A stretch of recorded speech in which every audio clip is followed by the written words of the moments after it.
اور اس پر مستزاد یہ ہے مرزا صاحب کہ یہ تو اجماع ہے امت کا اس بات پر کہ خصی کی قربانی جائز ہے۔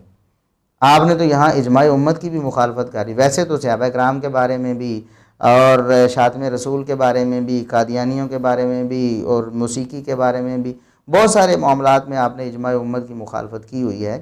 اس بارے میں بھی آپ نے اجماع امت کی مخالفت کر دی۔ آپ کو نہیں پتہ کہ امت کا اجماع اس بات پر، امام ابن قدامہ رحمہ اللہ تعالی جو 620 ہجری میں فوت ہوئے ہیں، یعنی چھٹی ہجری اور 7ویں ہجری کے وہ امام ہیں، چھٹی ہجری کے وہ امام ہیں، 7ویں ہجری کے آغاز میں 620 ہجری میں وہ فوت ہوئے ہیں۔ 620 سال گزر گئے، امت میں کسی نے خصی جانور کی قربانی کے حوالے سے اختلاف نہیں کیا۔ امام ابن قدامہ رحمہ اللہ کیا فرماتے ہیں؟ المغنی ان کی کتاب ہے، جلد 3 صفحہ 476 ہے، وَلَا نَعْلَمُ فِي هَذَا خِلَافًا۔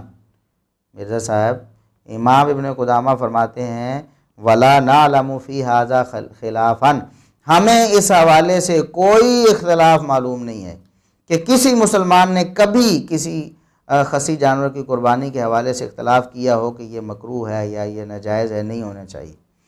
اب اجماع کے خلاف آپ چلیں گے اور مکروہ اور یا خلاف اولا یا بچنا بہتر کہیں گے تو پھر آپ کو خود ہی سوچنا چاہیے۔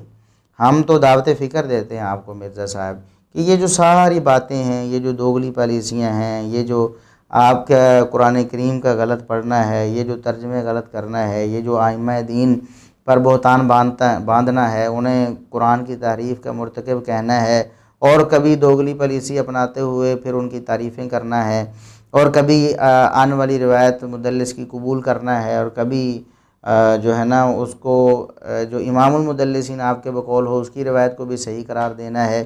یہ ساری چیزیں مرزا صاحب یہ کسی عقل مند انسان کو زیبا نہیں ہیں۔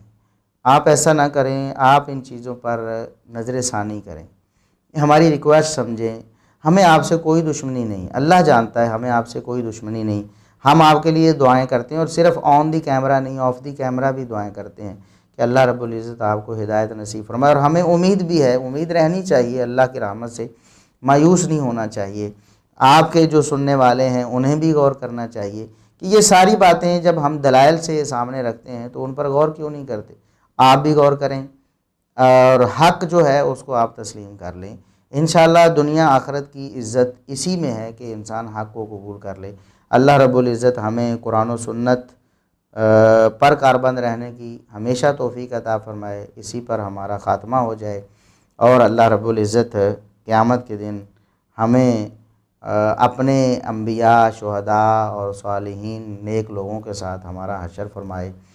قیامت کے دن جنت میں اللہ رب العزت ہمیں اپنے نبی کریم صلی اللہ علیہ وسلم، آپ کے پاکیزہ صحابہ کرام، آپ کے پیارے اہل بیت اور دیگر اسلاف امت کے ساتھ ہمیں جمع فرمائے۔ وآخر دعوانا الحمدللہ رب العالمین۔